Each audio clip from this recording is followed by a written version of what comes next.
Le Seigneur soit avec vous. Évangile de Jésus-Christ selon saint Jean.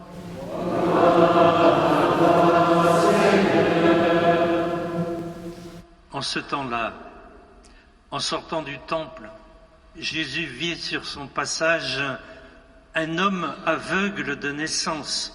Ses disciples l'interrogèrent: « Rabbi, qui a péché, lui ou ses parents, pour qu'il soit né aveugle ?» Jésus répondit: « Ni lui ni ses parents n'ont péché, mais c'était pour que les œuvres de Dieu se manifestent en lui. Il nous faut travailler aux œuvres de celui qui m'a envoyé, tant qu'il fait jour.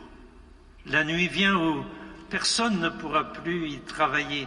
Aussi longtemps que je suis dans le monde, je suis la lumière du monde. » Cela dit, il cracha à terre et avec la salive, il fit de la boue.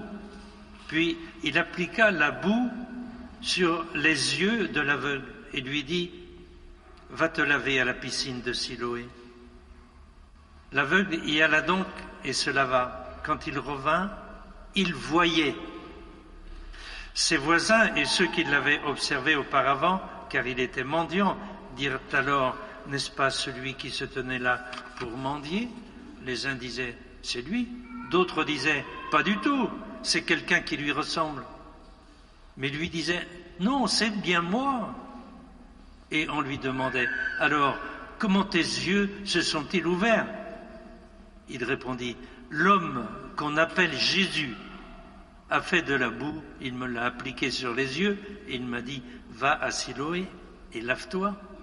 J'y suis donc allé, je me suis lavé et j'ai vu. » Ils lui dirent: et lui, où est-il? Il répondit: je ne sais pas. On l'amène aux pharisiens, lui l'ancien aveugle. Or, c'était un jour de sabbat que Jésus avait fait de la boue et lui avait ouvert les yeux. À leur tour, les pharisiens lui demandèrent comment il pouvait voir. Il leur répondit: il m'a mis de la boue sur les yeux, je me suis lavé, je vois. Parmi les pharisiens, certains disaient: cet homme-là n'est pas de Dieu, il n'observe pas le repos du sabbat. D'autres disaient: comment un homme pécheur peut-il accomplir des signes pareils? Alors ils étaient divisés. Alors il s'adresse de nouveau à l'aveugle: et toi, que dis-tu de lui? Il dit: c'est un prophète. Or, les Juifs ne voulaient pas croire que cet homme avait été aveugle et que maintenant il pouvait voir. C'est pourquoi ils convoquèrent ses parents et leur demandèrent: cet homme, c'est bien votre fils? Et vous dites qu'il est né aveugle? Comment se fait-il qu'il voit à présent? Les parents répondirent: oui, c'est notre fils, et il est né aveugle. Mais comment peut-il voir maintenant? Nous ne le savons pas. Et qui lui a ouvert les yeux? Nous ne le savons pas non plus. Interrogez-le, il est assez grand pour s'expliquer. Ses parents parlaient ainsi parce qu'ils avaient peur des Juifs. Pour la seconde fois, les pharisiens convoquèrent l'homme qui avait été aveugle et lui dirent: rends gloire à Dieu, nous savons, nous, que cet homme Jésus est un pécheur.